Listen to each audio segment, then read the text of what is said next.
If you bought an Xbox in 2025 and felt like an idiot, good news, you were early, not wrong. Here are the 13 games that make that purchase look genius. So I rank the 13 best. No filler, no honorable mentions, cop-out. Just the games worth your time, your money, and your sleep schedule. Let's go. We are starting with one that is not even out yet, and I am still putting it on the list. That is how confident I am.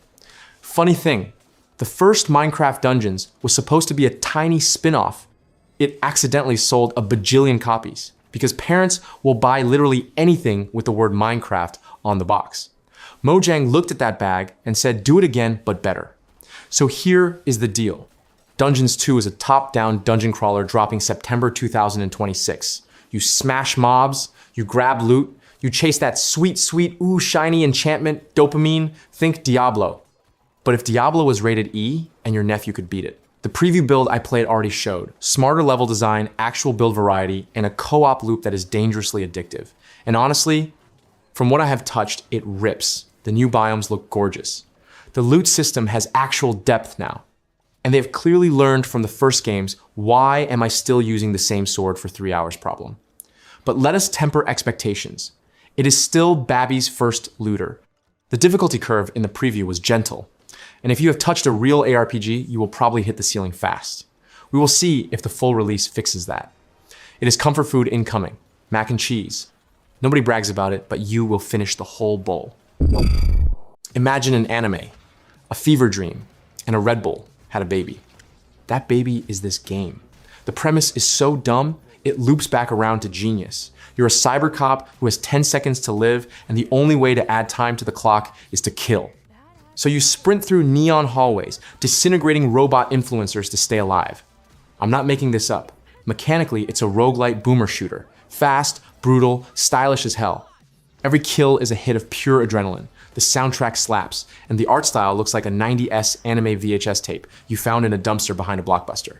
I love it, unironically. It's the kind of game that makes you go one more run until the sun comes up. The catch? It's short. It's repetitive by design. And if speed shooters give you motion sickness, this thing is a vomit machine. Pace yourself. But for 15 bucks, Mullet MadJack punches so far above its weight, it should be illegal. Cult classic incoming. Ubisoft finally set Assassin's Creed in Japan. Only took them, 15 years and 1,000 fan requests? And of course, it launched buried under more controversy than an election year. Delays, discourse, the works. Classic Ubisoft, walking into a glass door in front of the whole internet. But the game itself, it's feudal Japan. You've got 2 playable characters, a shinobi and a samurai, and you sneak, stab, and parkour across one of the prettiest open worlds Ubisoft's ever built. The dual protagonist stealth versus brawler split is genuinely smart. I'll give it this, when it clicks, it clicks. Slicing through a moonlit castle as the shinobi is peak Assassin's Creed fantasy, goosebumps. But it's still a Ubisoft open world. You know the drill. Climb the tower, clear the map of 4,000 question marks, drown in menus, repeat until your soul leaves your body. The bloat is real. It's the best AC in years, and also exactly the AC you expected. Make of that what you will. Microsoft looked at Master Chief, the literal face of Xbox, and went, let's remake the first game, again. And here's where I eat my words. I actually want it. The funny part is, I rolled my eyes so hard when this got announced. Another Halo remaster? Just put the Chief in a museum at this point. But here's what it actually is. A full ground-up remake of the original Combat Evolved campaign. New engine, new visuals, modernized controls, and plot twist, a full third-person mode you can switch to on the fly. The Pillar of Autumn has never looked this good, and playing the same encounter from an over-the-shoulder perspective genuinely changes the feel. I got hands-on with a preview build, and I caved. Completely. Stepping back onto that ring with 2026 graphics hit me right in the nostalgic land.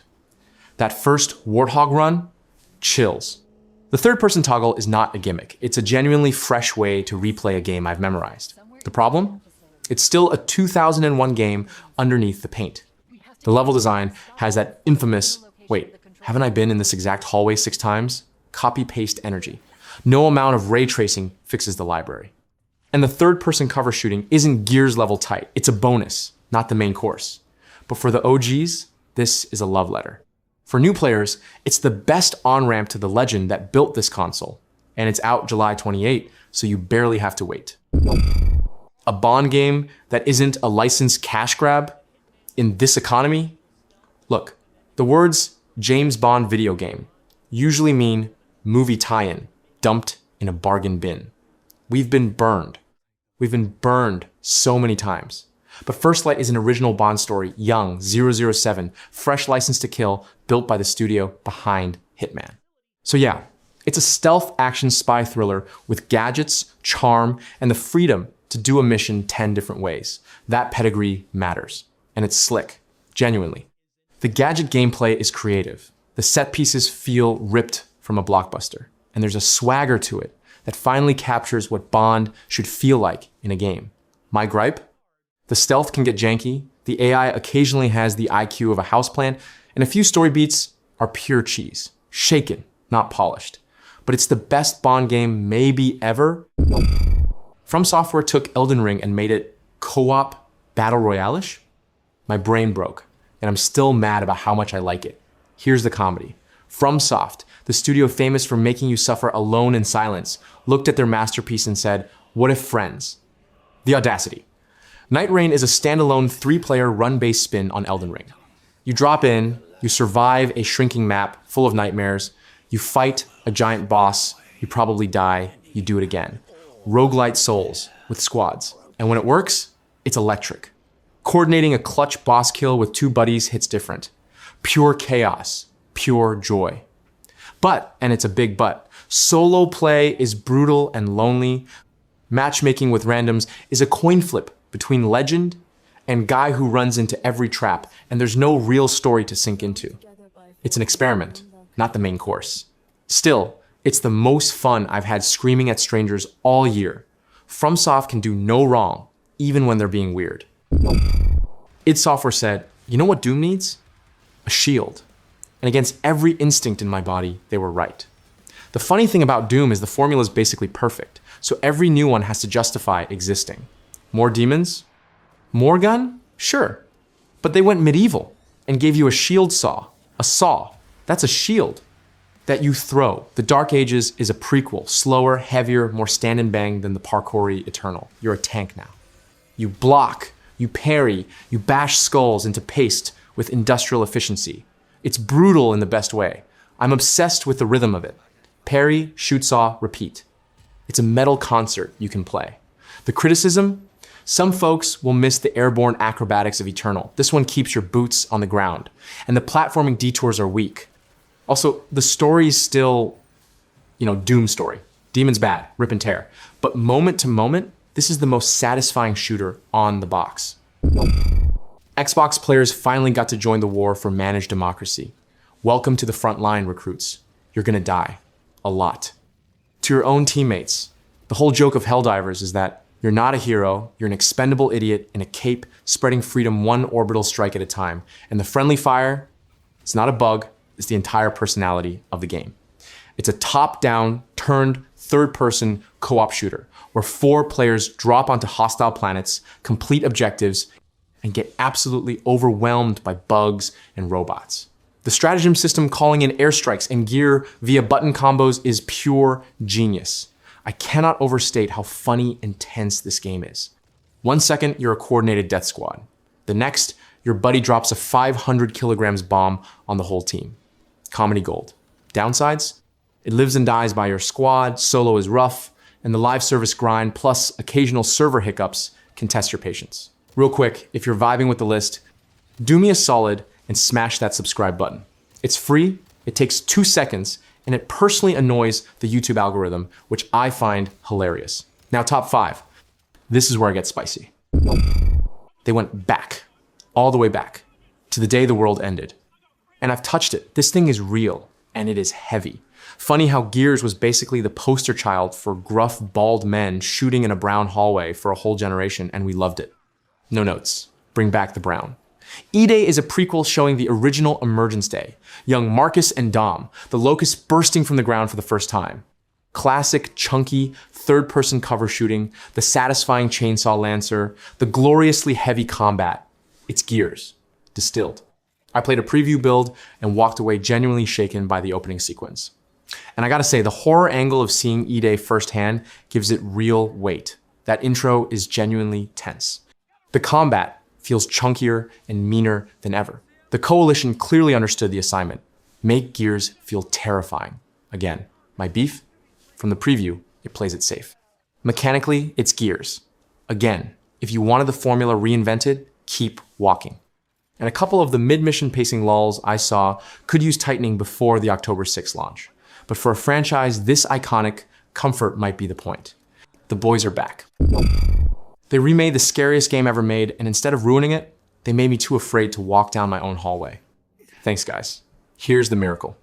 Everyone assumed this would be a disaster. Silent Hill 2 is sacred ground, and the studio behind it wasn't exactly a household name.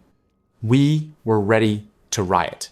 Instead, we got a faithful, gorgeous, over-the-shoulder remake of the psychological horror masterpiece. James goes to Silent Hill, chasing a letter from his dead wife. And the town does what it does best, peels his psyche apart layer by layer. Pyramid Head still lives rent-free in my nightmares. And it's phenomenal. The fog, the sound design, the dread. It understands that horror is about what you don't see. I had to take breaks from a remake in 2026. Criticisms? Combat was always SH2's weak point, and the remake doesn't fully fix it. It's clunky on purpose, but still clunky. And the new players might find the deliberate pacing slow, but as an experience, it's a masterclass, maybe the best horror remake ever made. Don't play it alone, actually do. That's the point. Bronze medal goes to a game that is, quite simply, the most fun you can have while being completely incompetent at driving. And this time, we're in Japan, finally. The eternal joke with Forza Horizon is that it's a racing game, the same way Disneyland is a transportation system. Sure, technically. But really, it's a 200 mile an hour theme park, where the only rule is go fast and look incredible doing it. Horizon 6 packs up the festival and drops it in Japan neon-soaked Tokyo, streets drifting through cherry blossoms. Mountain Tudge runs at golden hour. Hundreds of cars, seasons that transform the map, and that signature drive anything, anywhere, freedom. Accessible to your grandma, deep enough for sim nerds. They've been teasing Japan since forever, and they finally delivered. And it's stunning. Genuinely one of the best looking games on the platform. Drifting through Shibuya at midnight with the right playlist on, spiritual experience. The car culture nods alone are worth the price of admission. The knock? It's iterative. Horizon 5 with a new coat of paint and the zip code we've been begging for. If you've played one, you know the loop. And the always online festival stuff still annoys. But more of the best arcade racer ever made now in Japan is not a complaint, it's a promise. Foot down. Capcom is on a winning streak so long, it's frankly getting suspicious. What do they sell, and to whom? It's genuinely funny. Resident Evil was a meme franchise a decade ago. Tank controls, Jill sandwich, questionable voice acting. Now, they're untouchable. The villain's era of survival horror. Requiem is the next mainline chapter, and I'm staying spoiler-free because you deserve to go in blind. What I'll say, it blends the tension of classic RE with modern presentation. The atmosphere is suffocating in the best way. And there's a perspective twist that had the whole internet losing it. I was hooked from minute one. The pacing, the scares, the resource panic, it's already firing on every cylinder. My heart rate has notes. Complaints? A couple of late game sections lean too hard into action over horror, that classic RE identity crisis creeping back in. And one boss overstayed its welcome. But this is survival horror at its peak. Capcom just keeps cooking and refuses to share the recipe. Number 2, and it barely lost. And the best Xbox game of this whole era is a sequel to an indie game. Let that humble every $300 million blockbuster on this list. Here's the punchline nobody saw coming. Supergiant, a tiny studio, made a follow-up to one of the most beloved roguelikes ever, dropped it in early access, and it was more polished than most full AAA launches. Embarrassing for everyone else, frankly. Hades 2 is a top-down roguelike where you play Melino, Witch of the Underworld, on a mission to take down time himself. You die, you learn, you upgrade, you go again, except every run is dripping with gorgeous art, killer combat, and writing so charming it should be studied. And I am addicted. Like, send help addicted. The new weapons, the magic system, the casts of gods who somehow have more personality than the first game. It's flawless flow state gaming. Criticism? Honestly, I'm reaching. The early access content gaps were the only ding, and those are gone now. If anything, it's so good it makes you ignore your responsibilities. That's a you problem. This is the rare sequel that's better than a near perfect original. It's the best game on the list, and it cost a fraction of everything above it. Bow to the indies. So there it is, 13 reasons the Xbox has no games crowd needs to log off and touch a controller. But I want to hear it. What's your number one?